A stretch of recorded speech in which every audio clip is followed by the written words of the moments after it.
Hi students, this video is about the most common mistake people make on Essay 1. And the most common mistake is having topic sentences that are not opinions, that don't make claims about the particular section of the poem you're focusing on. So I discuss this issue. I'm looking at our modules for this week. You should read through all the do's and don'ts, but this issue about topic sentences, which is where most students lose points on Essay 1, is discussed in detail here, where it says do's and don'ts for Essay 1 part C. So you can check there after you watch this video to kind of review the points I make here. But to make the points I want to make here, I want to actually go to the sample paper, which is up here. And the sample paper is on My Papa's Waltz. You're not allowed to write your explication on My Papa's Waltz because I want to use that as an example for the explication. And I just want to look with you at this sample explication and show you that topic sentences, I'm going to stop share and reshare again in case I possibly am not showing My Papa's Waltz. Okay. I'm pretty sure you can see My Papa's Waltz now. Okay. And maybe I'll make it a little bit bigger. I can do that. I wonder if it'll let me. Hold on just a sec.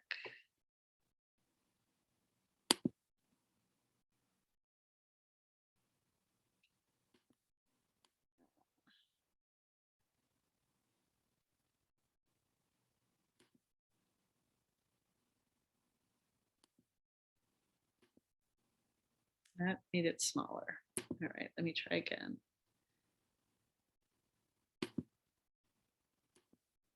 All right, I guess that's okay. So the topic sentences in this sample explication are good. And they're the kind of sample topic sentences I want you to write. Just to remember, both your thesis and your topic sentences are opinions, and they're your opinions about the overall effect of the poem. You should not say, I think, in my view, any of that. We know it's what you think because your name is on the essay. So here in this sample paper, the thesis is Roethke's poem about a son remembering his father reveals a mixture of feelings, including both love and fear, as well as an enduring sense of mystery, which well expresses the complexity of the parent-child bond. So that is an opinion, and it's also a claim about the overall effect of the poem. Okay, so that's what your thesis is going to do. It's going to make a claim about the overall effect of the poem. Your topic sentences also make claims, but they make claims about the part of the poem you're focusing on in that supporting section of your essay. So for example, this topic sentence says, in the first stanza of the poem, the speaker addresses his father directly and reveals that their dancing was not easy because of the amount his father was drinking. So that's a claim. This reader has an opinion. And then he goes into, or she goes into, all the details that show that the dancing was not easy. He says the breath made him dizzy. He says the dancing was somewhat difficult for him, et cetera, et cetera. So the opening phrasing of these topic sentences in this example is a little repetitive, but so you might not imitate that. But again, all these topic sentences are claims. The writer here then goes on to discuss the second stanza of the poem, and he makes a claim. In this section, the speaker describes how the father and son are disrupting the setting around them. Okay, so that's an opinion, that's a claim he's going to prove. Well, how do they disrupt the setting? oh, well, and later on, he proves that claim by saying, we're told the pans are sliding from the kitchen shelf. We're told the mother's disrupted. She's upset. Her countenance could not unfrown itself. So all of those details from the poem are evidence that the effect of that stanza is to show how disruptive the dance was. In the third stanza, shows us how uncomfortable the waltz is for the boy. Well, how do we know that? What's the evidence for that? Oh, he says, my right ear scraped a buckle. I was getting hurt, right? He says that his father's knuckles were battered, which maybe makes him uncomfortable, that maybe his dad's been in a fight. And then the fourth and last stanza of the poem interrupts the regular meter and gives an image of violence and an image of attachment. And then he's going to show us what those images are, or she. I can't remember who wrote this essay.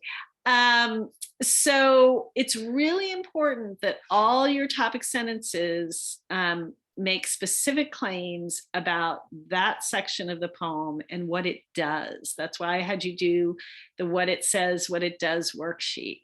I wanted you to think about, okay, this is what it says. What does it do? How does it contribute to the overall effect? A common mistake students make is they'll say things like, the fourth stanza starts off with the speaker saying, that's a fact, that's not an opinion. So you want to make sure, and it may be that when you're writing your first draft of your explication, you don't know yet, what the overall effect of each section is. That's the reason we're writing this essay, is because it forces you to look really closely at each part and say, well, what would be missing if stanza 3 were left out? What, what's in stanza 3 that's nowhere else in the poem?